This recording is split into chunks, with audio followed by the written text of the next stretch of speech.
Hi everyone, welcome to Stop Hitting Yourself, the channel where we delve into single player content available in new and popular fighting games. Today we'll be taking a look at Phantom Breaker Omnia and asking the question, is it good solo? Let's hit it.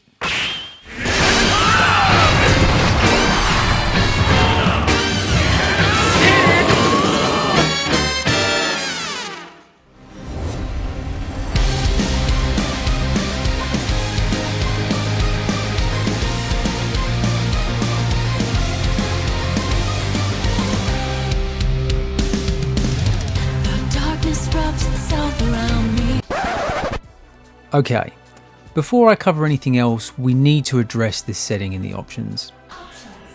You can adjust the hit lag in single player modes to simulate what it's like playing online. Sure, I guess some people might find that helpful, and the fact that it exists isn't really a problem. My issue is that by default it's set to 1. When I first started playing the game, something just felt off to me, and then I found this setting, adjusted it to 0 and problem solved. Anyway, unless this feature is something you're particularly looking to take advantage of, I would suggest changing it, but that's just my preference. Now I've got that off my chest, back to the video.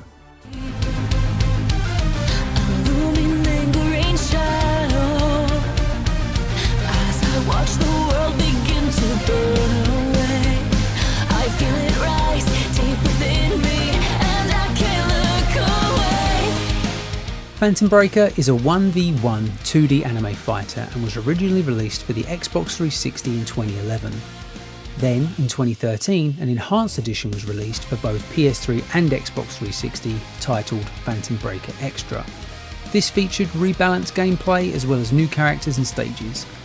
Fast forward to 2022 and Rocket Panda Games have released Phantom Breaker Omnia, a massive update to the extra version of the game, adding 2 new characters, a remixed soundtrack, a new fighting style called Omnia, further balance adjustments, and it is now fully voiced in both English and Japanese. The latest iteration of the game is available for PlayStation 4, Xbox One, Switch and PC. For this review, I'm playing the PS4 version on a PS5 console.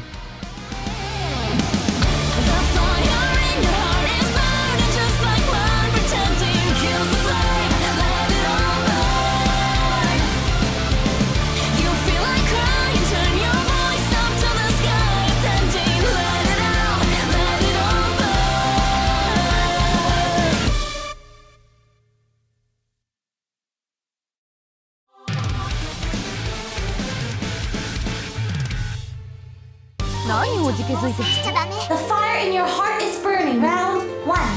Fight! As I never played the original games, this was my first time experiencing Phantom Breaker, and one thing that immediately stood out to me is that it's not very intuitive. There is no tutorial, no command list in the pause menu, as well as some quirks with the story mode which I'll go into later. The training mode, which does have some interesting features allowing you to customise your training experience, also doesn't provide much guidance. I eventually looked at the game reference section and found this has a digital manual for the game as well as other resources which answered many of my questions, including where the command list was. Once I had read through this, the combat mechanics were very easy to pick up, as each character uses the same button combinations to perform their own variations of attacks. Something that adds a bit more depth to this is the 3 different fighting styles: Quick, Hard and Omnia. Quick style has the highest speed, allows you to double jump and has same button auto combos. You can also use the clock up overdrive to further increase your speed, and emergency mode to escape out of a hit stun. The trade-off here is that you also have lower health. Hard style only has 1 auto combo for heavy attacks and sacrifices speed for increased health. It also has access to emergency mode, and triggering an overdrive will instead give you solid armour, meaning you can no longer be staggered when hit by an opponent's attack. By comparison, Omnia style has mid-level speed and health, allows double jump and also has 1 button auto combos.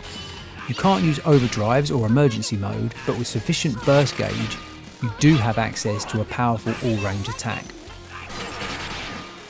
The main single player content to put all this to use in is the game's story mode. There are 11 Phantom Breaker character stories which play out as a series of fights with visual novel style content before and after. Of the ones I played to completion, all I can really say is they were mildly interesting, but they were different enough from each other that they did not feel repetitive. You can see your completion percentage for each story encounter, however most only require you to successfully beat the fight to get 100%. So far in my experience, to get any alternate endings and max your completion percentage, all you have to do is lose a specific fight, press continue and carry on to the end. I really dislike this approach and would much prefer it played out as a decision point in the story that takes you down a different path. The result is the same, but playing to lose just seems counterintuitive to me. The 4 Phantom Breaker extra stories work a bit differently and are described in the game's reference details as battle mode content. Each encounter comes with additional objectives that need to be completed, as it's no longer possible to clear the story just by beating each fight. When you clear objectives, they get updated, meaning you have to replay the fight to get a higher completion percentage. What I think is really lacking from these is a description of how to perform the specific attack or technique to complete the challenge. If you don't know the button combination you need, it's back to the game reference materials to see if you can find more information. Under the single option on the main menu, you have access to several different single player modes.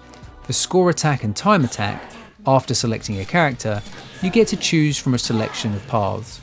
From path A through to E, each consists of 10 predefined battles, with the star rating gradually increasing from 1 to 3. Then, path R, which has 10 random encounters, is rated as 4 stars. The goal is to complete these 10 fights with the highest score or fastest time depending on the mode you've chosen.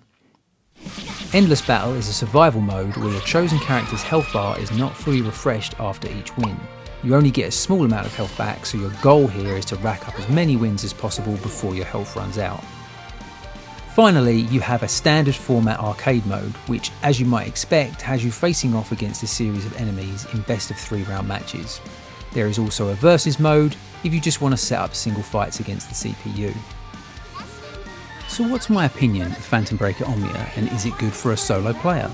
Well, there were definitely a few interesting ideas and features. There is a reasonable amount of single player content, but honestly I found both the story mode and gameplay a bit lackluster. The other single player modes are fighting game standards and there just isn't anything to make them stand out. I wouldn't say this game is terrible, but I couldn't really recommend it, so I'm going to give it a 2 out of 5 star rating. Thanks for watching the video. If you enjoyed it, please consider leaving a like, comment and subscribing to the channel. You've been watching Stop Hitting Yourself. Until next time.